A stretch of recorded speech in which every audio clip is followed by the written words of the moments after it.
Brilliant. Cool. Well, yeah, as Callum said, I'm Laura Hancock, and I can't decide whether I like the fact that I'm being called a New Zealander and a Kiwi, or whether I'm still proudly a POM. I'm not really sure about that one, but I am now a resident in New Zealand. I grew up in Oxfordshire, obviously in England, and I now though live in Hawke's Bay on a small sheep and beef farm with my partner. So he's grown up on a family farm, same farm for 31 years over here in Hawke's Bay, but he's also a shearer. So he's now working part-time on our farm and part-time shearing. And I'm a movement mechanics and performance coach. And yeah, I specialize in rural industries. So my ethos really is to empower healthy rural communities. And that obviously encapsulates mental health, physical health, and for me, movement health as well. Oh, okay, my little slidey thing's not working. There we go. That's it. Perfect. So with the work I do, I educate people about the physical demands and also the movement patterns of your rural industries. So I teach people how to use self-treatment methods and also movement enhancement exercises to help you as rural people take ownership over your own long-term health, well-being, and movement. So I work with farmers, shearers, all different people in rural communities in New Zealand, helping them to learn how to move well, because then they can subsequently perform better at work and look towards a more sustainable career and also life in our primary industries.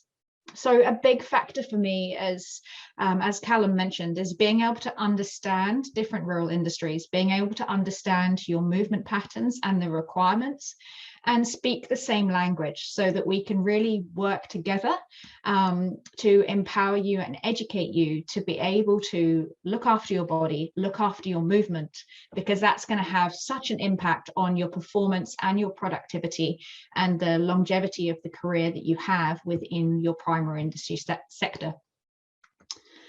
So when we're looking at our work in these sectors, most people would see the tools of their trade as their machinery or their tools or their farm equipment. And we know that the farm can't run effectively and it can't run efficiently without these tools of the trade. So we need to have the tools of the trade being maintained. They need to be kept in good working order because we need to make sure, of course, that they're safe to use on farm and that they're not going to be an injury risk to us when we do use these tools. And of course, we need to make sure that they're maintained well enough to be fit for purpose. And I mean, that in itself is why we take our vehicles for a warrant of fitness every year. So in New Zealand, it's called warrant of fitness, MOT, obviously back in the UK. And we take our vehicles, our utes, for an MOT every year because we want them to be maintained, we want them to be safe, and we want them to be fit for purpose. But I would like to put it to all of you that in rural industries, as farmers, your body and your mind are actually your most essential and most utilised, but under-acknowledged and undervalued tools of your trade. And if you're really honest, how often do you actually ask the question whether you're maintaining your body and your mind well enough that they are safe for use and fit for purpose as the tools of your trade? Now, when I talk about being fit for purpose, most people focus on the word fit because fit, it really is common terminology now in our modern world. We know that we should aim to be fit. But why? Why do we need to be fit? And fit for what purpose? So we know that rural industries are active and they're physical and they're manual careers. So the most valuable tool of your trade, your body, needs to be fit enough to perform your job. And you need to be fit enough to perform in your everyday working environment.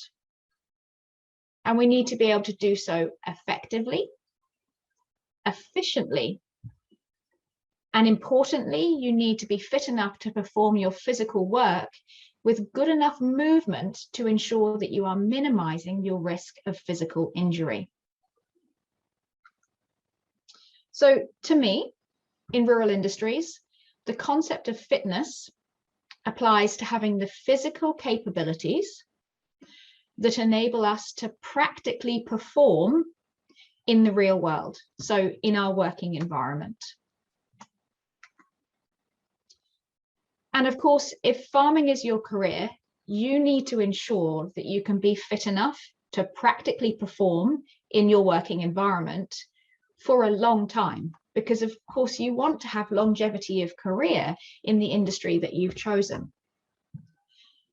So to aim for that long and sustainable career, we need to ensure a few things.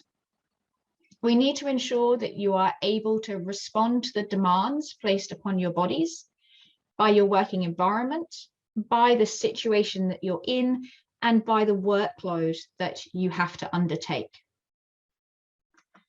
And we need to ensure that you have movement adaptability.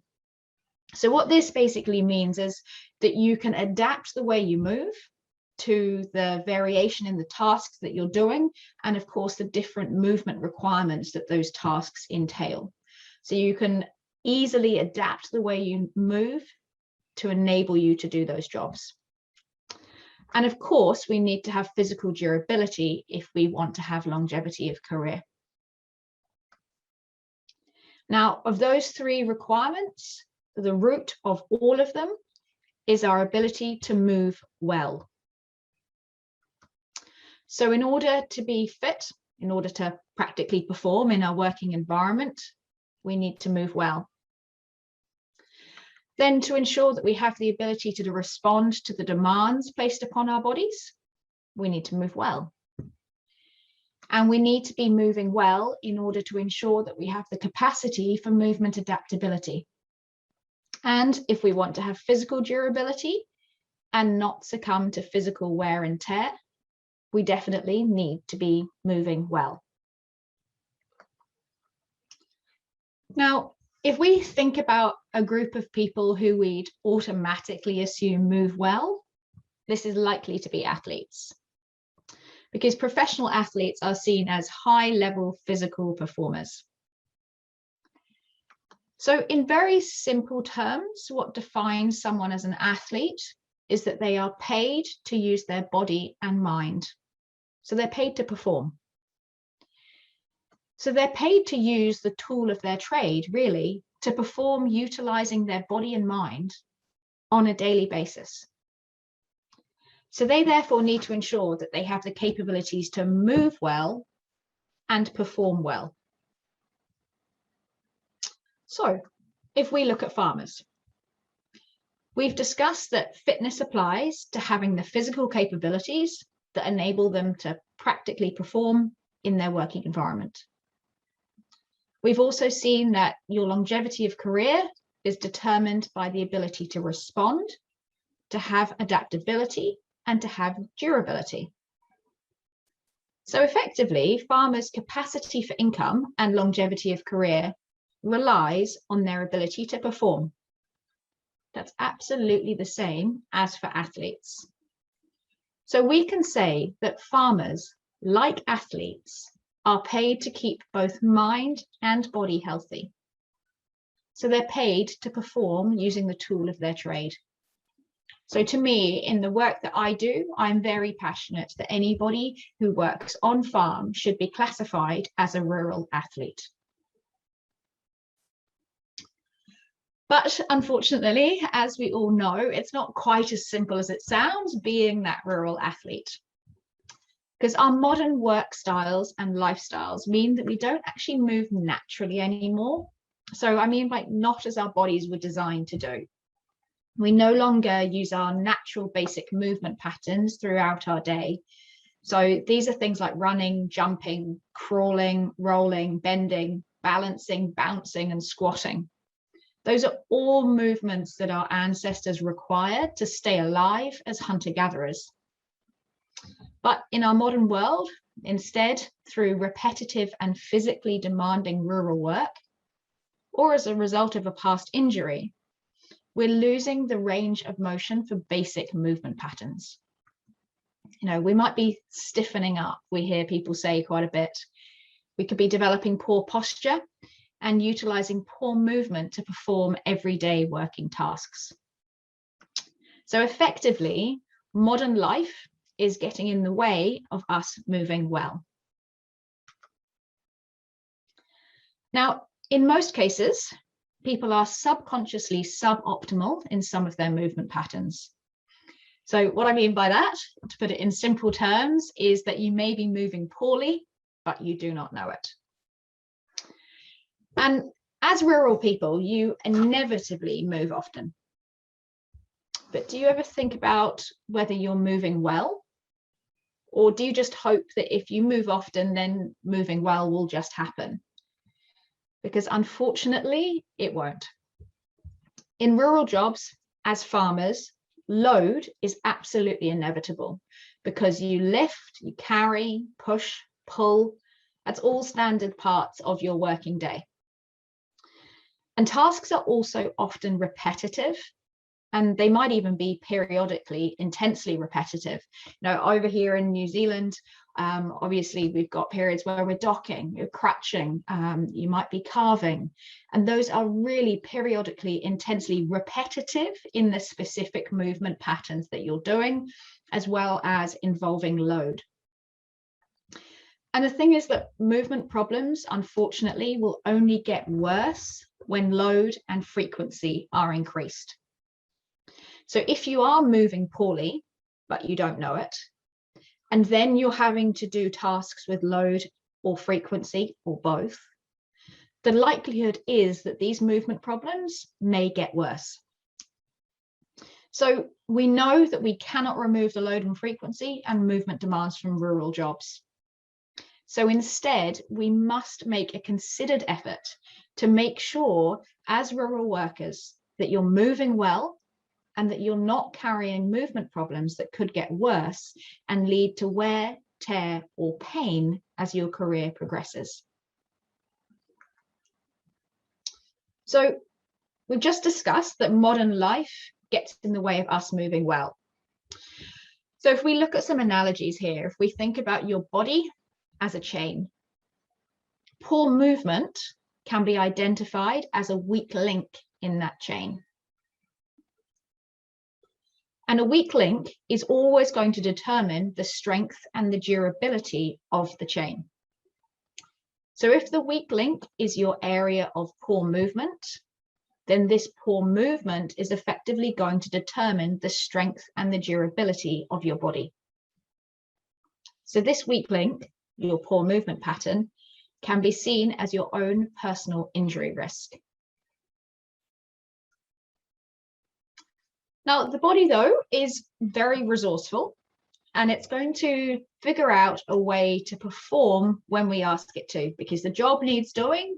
So our body's very intelligent, and it works out how it's going to perform that movement, even though it may have a weak link. So effectively, it's going to work out a way to work around that weak link to get the job done. And this is what we call a movement compensation. So the body uses these movement compensation patterns to perform when mobility is not sufficient and when movement patterns are poor. So basically, when there's one of those weak links in your movement system. Essentially, a compensation pattern is like an alternate pathway that the body takes when the natural basic movement pathway is no longer a viable option to use in the creation of the movement that you require. So the body uses an alternate pathway to avoid the injury risk of that weak link. So if we try and simplify this and use some analogies to help us, if we use roads as an example, if we think about our normal movement pathway, which is moving well, as a tar seal road. If we use this road, it's going to get us from A to B in the most efficient manner.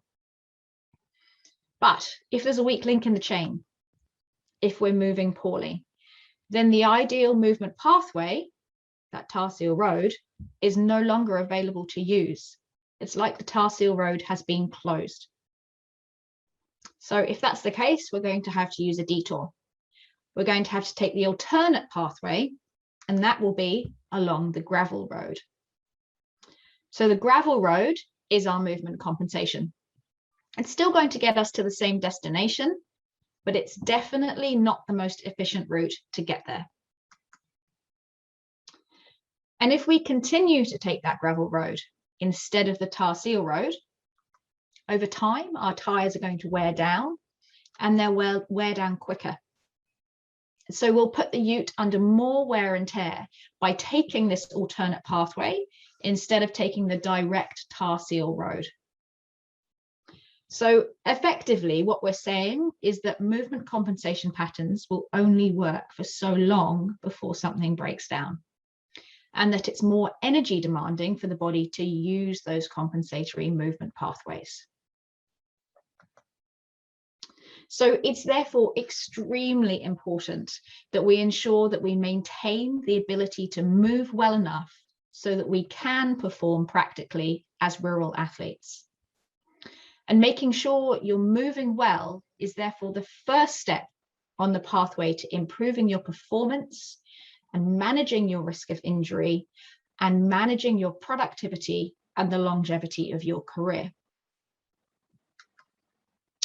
So we need to therefore focus upon integrating movement practices into our everyday lives, which are simple and easy to incorporate into our everyday lives. They don't take long, but they will help maintain our mobility and enhance our natural basic movement patterns.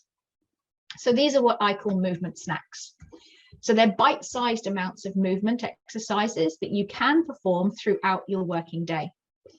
And they're designed to help enhance your own individual movement patterns.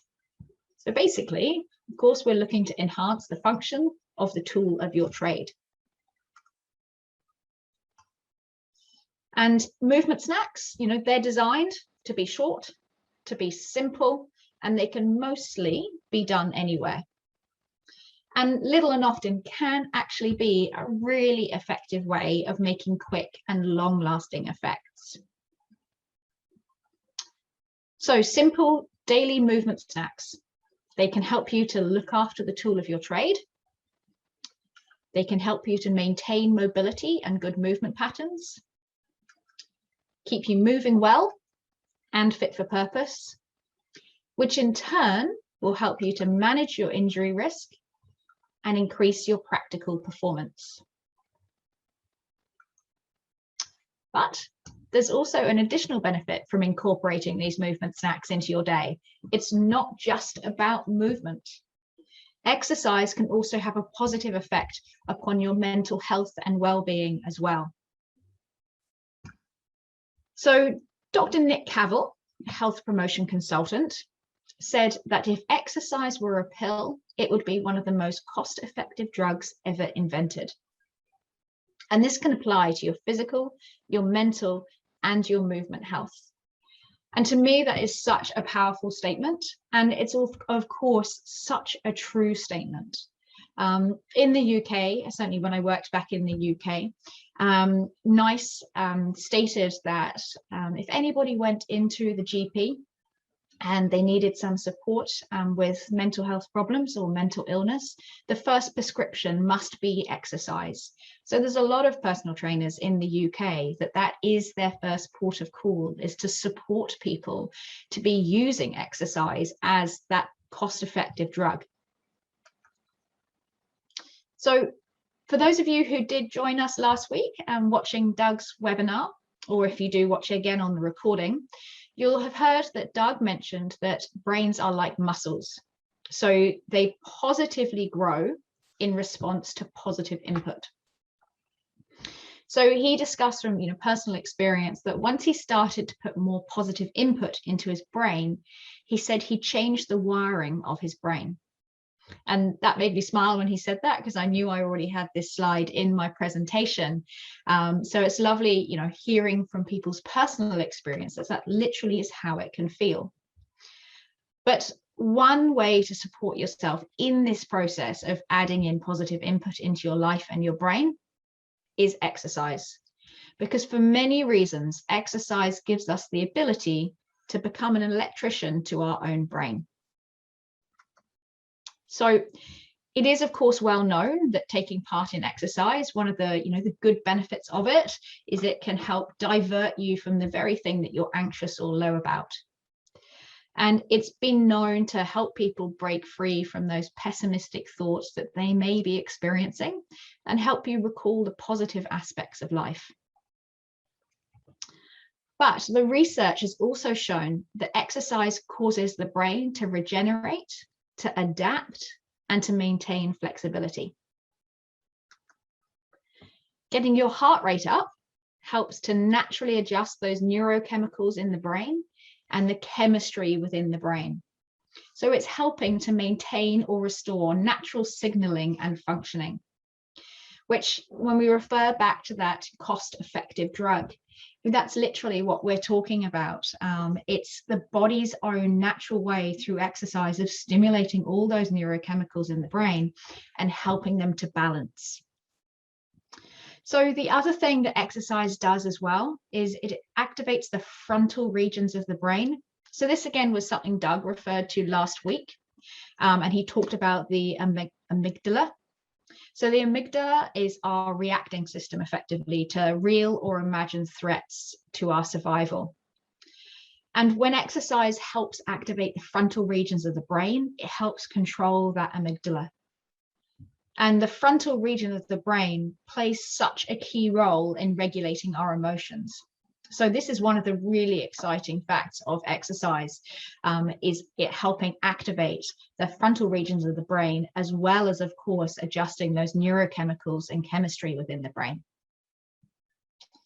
And then physical movement also stimulates the brainstem. So that helps increase our energy, increase our interest, and increase our motivation.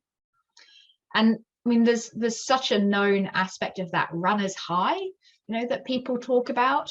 And that's one of these reasons, after going for a run, doing that exercise, you feel like you're energized and you've got that interest and that motivation to actually focus on what you're doing. And then also, Doug mentioned that neuroplasticity last week and the importance of it.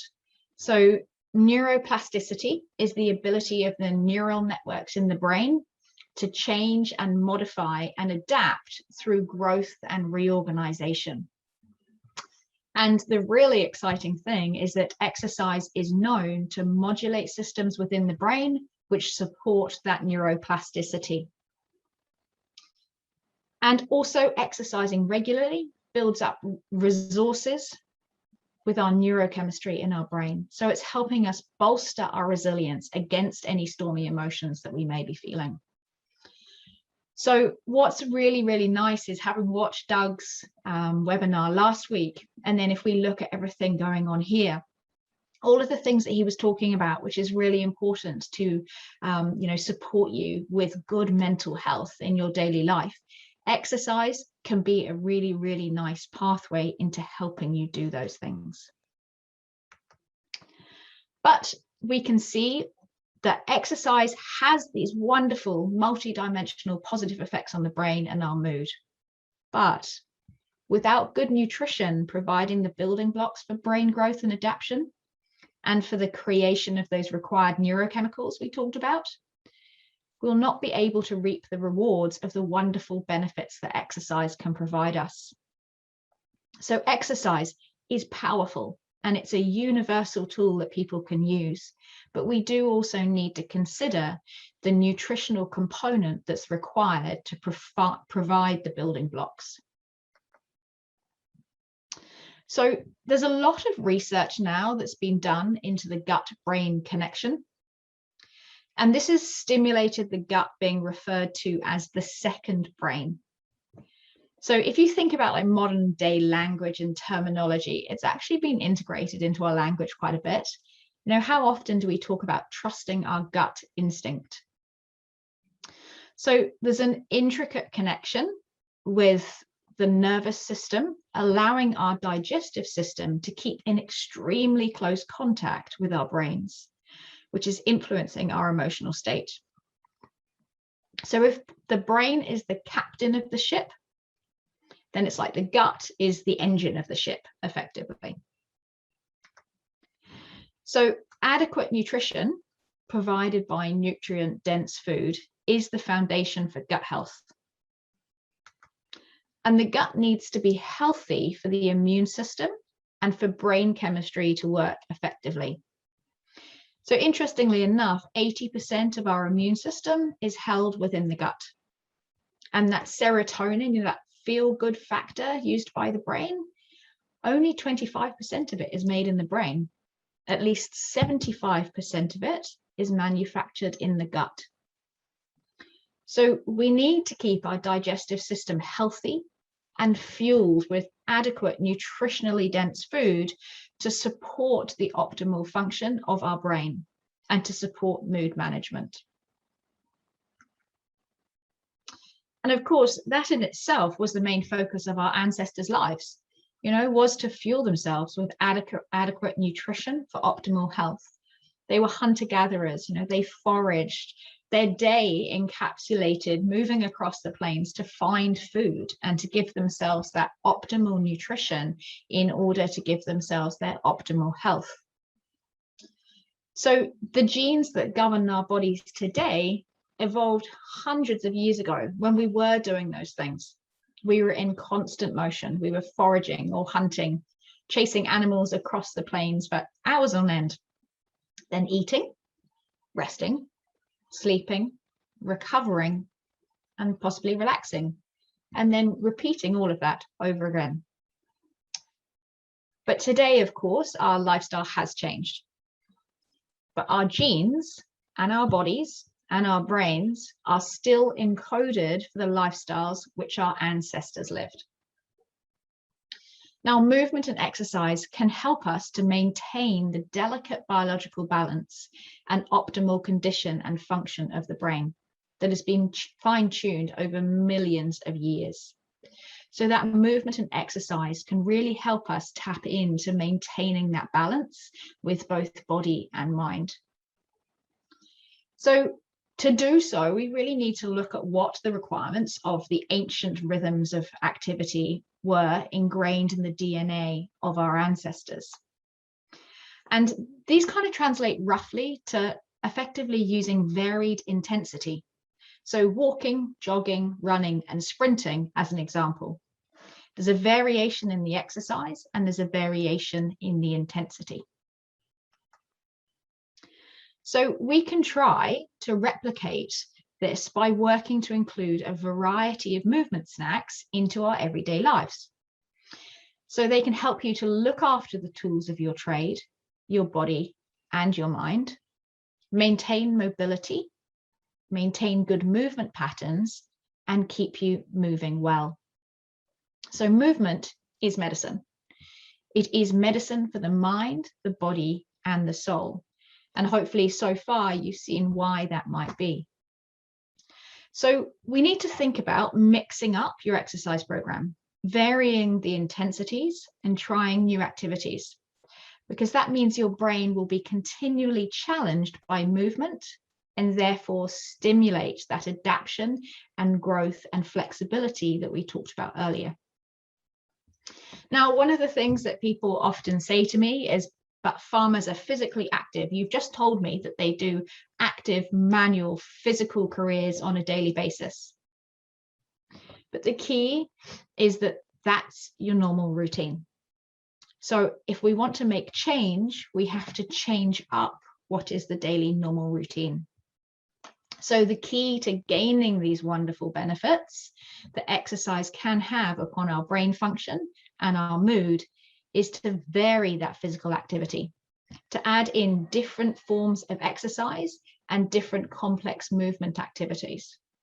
So basically, we want to do some form of exercise or activity every day, but we want to stay flexible.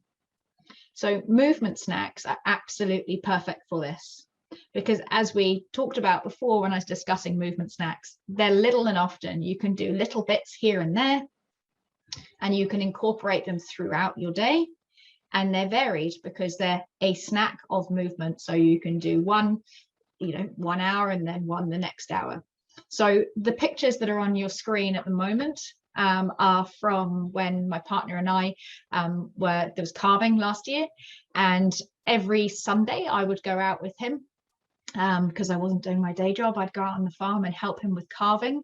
And that was the perfect opportunity to be doing our movement snacks, because the calves were on the feeders for between 5 to 10 minutes. So we could, just play around with movement. We had 2 to 3 different movement snacks that we could do every time the calves were feeding.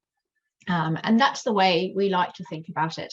You put yourself in a situation at work where you start to think about the different times of the day that you can actually incorporate those movement snacks. So, over here, obviously, we've got very big farms. So I say to people, okay, every time you get to a gate and you have to open a gate and you hop off your quad bike, can you take 30 seconds at that stage to do a movement snack? It doesn't seem long, but it's still 30 seconds that can contribute to helping you moving well by incorporating these movement snacks. Or can you do it whilst the jug's boiling? Or if your dogs are off working, they've got to run down a hill, you can do a movement snack at that stage. So to me, I think about the times to be doing movement snacks as they're points in your day where you don't necessarily have movement, but you could add in movement easily enough. And everybody's daily routine is different. So it's almost a matter of sort of sitting down and thinking about, when is easy in my day? What do I do at that stage? A lot of people over here that get in, you'll turn the TV on, watch the weather or watch the news. Do you need to be sitting on the sofa? Or could you be adding in just 1 or 2 movement snacks? And those movement snacks do add up during the day. And they're going to, as we've talked about, they're going to have so many positive benefits for you, for both body and mind, by just thinking about how you can incorporate them into your day. So incorporating these movement snacks into your everyday life can have knock-on positive effects on multiple areas, as we've said, on your physical, your mental, and your movement health. And these are all key aspects and key areas to us being able to perform well, perform practically, have productivity, and have a longevity of career. So to sum it up, movement snacks can help you to practically perform with more effectiveness and efficiency. They can help you increase your movement adaptability and physical durability. Help you maintain optimal brain function. Help you sleep better and have more energy. And they'll help you increase your resilience to both physical and mental challenges. And in turn, all of these cumulative effects have the potential to increase the longevity of your career. So to me, those are a really exciting list of benefits as to why we want to start to think about incorporating movement snacks into our everyday life. So by learning to move well and eating well, you can then take more ownership of looking after your body and your mind, so the tools of your trade. And this is going to put more control of the longevity of your career back into your own hands. So that's my presentation for this week. But next week, we will actually be going through some movement snacks, and it will be a little bit more about the practical aspect of how we apply everything I've talked about today. That's excellent. Well, if you can hear me, that's grand. I just wonder, just when we're here, before people start nipping off, could you maybe give us a little teaser for what we can expect next week? Okay, cool. I absolutely can do. Shall I do one with you now? Because I feel like I might need to do one myself anyway. Yeah, go on then. Go for it. Yeah. So obviously today I talked about movement snacks. We'll also talk about posture hacks next week. So it's about how you can incorporate movement and also how movement can improve your posture as well. So as I've been presenting, I noticed myself, disappearing forward and getting into a little bit of a bad posture as I went. So one of the things I talk to farmers quite a lot about is the fact that we end up with kind of rounded shoulders and quite a forward head position. So if I was to turn sideways, you know, that posture where the head drops forward, the shoulders round, and that's obviously not going to be helping us moving well. So if we're looking at moving well and we're looking at movement snacks, we also need to be looking at our posture hacks to keep us in alignment. So if you're sitting there on your seat, as we're naturally relaxing, most of us will put our palms down. So if you chuck your palms down onto your legs, and you'll feel, and you can actually see Callum's just done it, you start slouching. As soon as you put your palms down, can you feel your whole spine's just kind of gone down, your head's dropped forward? So from that position, then turn your palms up for me and slide them to the back of your legs. You feel what that's just done to your shoulders. So that opens those shoulder joints, realigns that arm bone into the shoulder and brings your head back over the top of your neck. So if I take my palms down, you see I slouch. If I take my palms up, I'm not sitting up straight. It's just naturally ingrained into our body that palms up helps us do that. So I know a lot of the farmers, shearers, and kind of equestrian athletes that I've worked with in New Zealand, because they have their little finger into their pockets. So I talk to people about keeping your palms up and your palms forward.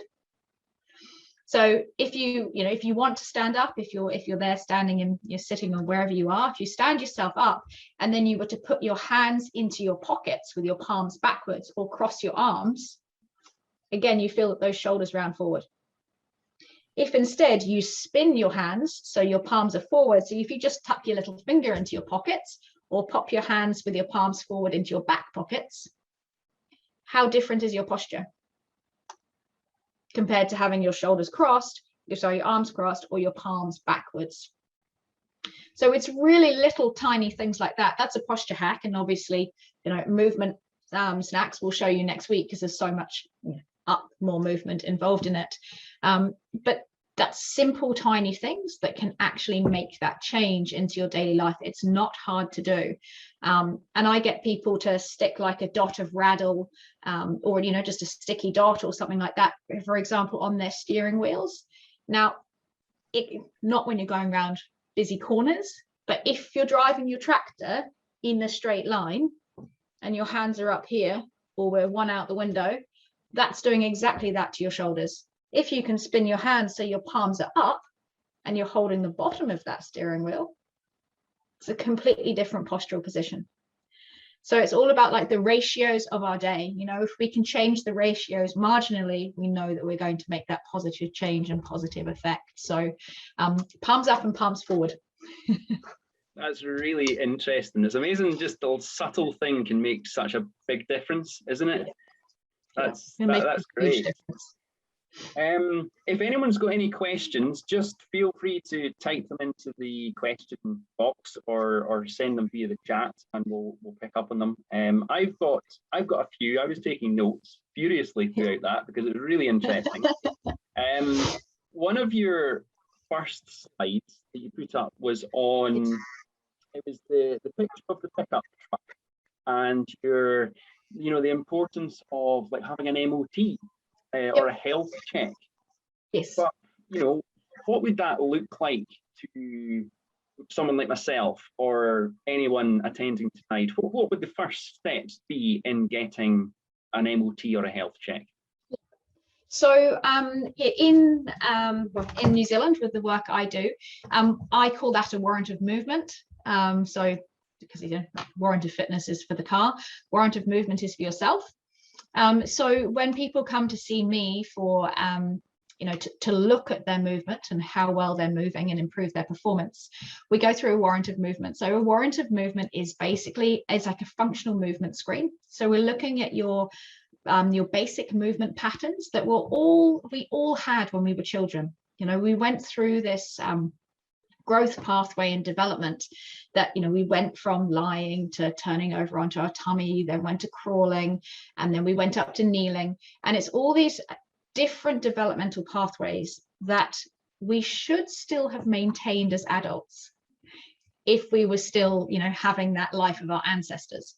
But everybody's got different movement patterns, they've got different postures, and they've got different work requirements. So a warrant of movement takes people through these simple movement screens. It looks at where you've got a green, you're good to go, you're happy, you can do your good movements. A yellow is kind of, you've got some things to be working on. And that's where we can give you specific personalized movement snacks, because those are ones that you can incorporate in your day to help improve your movement.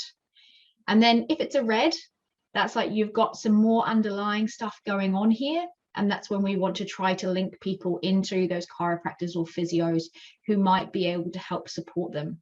Because if we can find out those reds early, that's managing your injury risk. It's like, let's go and get that proactive care. We know that your movement's not wonderful in that area. So now's the time to do something about it before it might become wear, tear, pain, or possibly injury. So it's exactly the same theory, as you said, as like MOT, because we get our vehicles MOT to try to find some problems before they become dangerous, or before it becomes, something that we might need to manage. So a warrant of movement is exactly what I do with people to give them more specific and personalized movement snacks. Cool. That's really useful. You mentioned there maintaining mobility, in your body. When you're working with clients over in New Zealand, do you recommend things like yoga and Pilates for them, or not?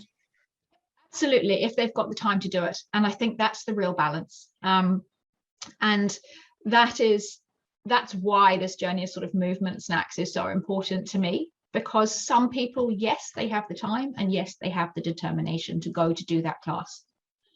But in reality, with rural industries, there's a vast proportion of people that if you said to them, I really need you to do a 45-minute Pilates class, they're like, yeah, that's not happening. But if you can start to use some of those yoga moves or some of those Pilates exercises as your movement snacks, and you do a little bit here and a little bit there, then that's exactly how you can achieve that. And yeah, a lot of the initial movement snacks that you would give people through a warrant of movement are quite similar to yoga or Pilates, because you want to look at maintaining your mobility first before we start looking at stability and move on to strength, because we want to have good mobility that we can then apply to our work, and then we can start to stabilize that. Excellent. I've got one more question before we finish up, if possible. It's not something you covered tonight, but I'm really interested to know what you think, and it's on sleep. Okay. So yeah, sleep is, I guess, hugely important for both mental and physical health, because it affects the way you feel and such like.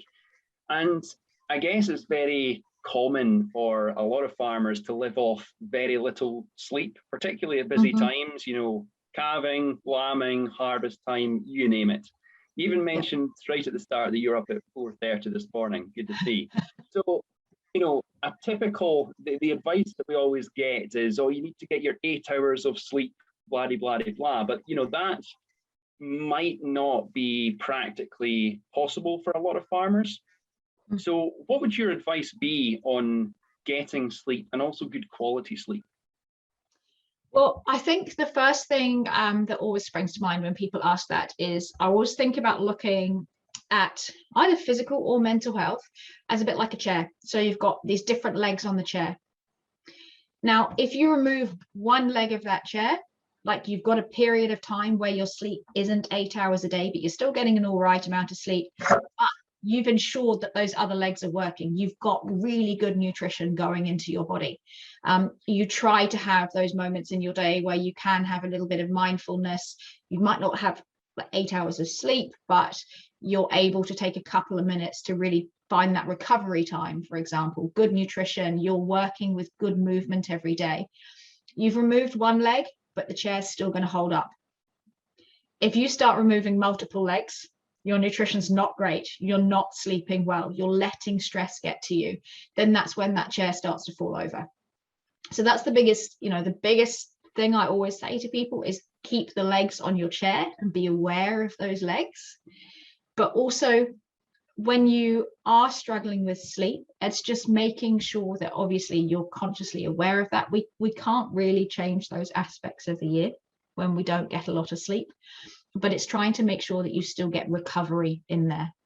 You know, whatever that might be for you. Is it 10 minutes of mindfulness? Is it actually just going and sitting on the hill and looking at the farm, taking a time over your cup of coffee in the morning, and then just knowing that as soon as those busy times are over, that's top priority. You know, you need to reinstate that leg on the chair, because it's such a debate. You know, people go, oh, you need 8 hours sleep. Well, how am I supposed to have 8 hours sleep when it's really busy? Make sure that you can get back to sleeping as soon as possible. Make sure you're getting as much recovery as possible, and make sure the other legs on your chair are really strong during those busy periods. Excellent. And that nicely comes to the end of the session tonight.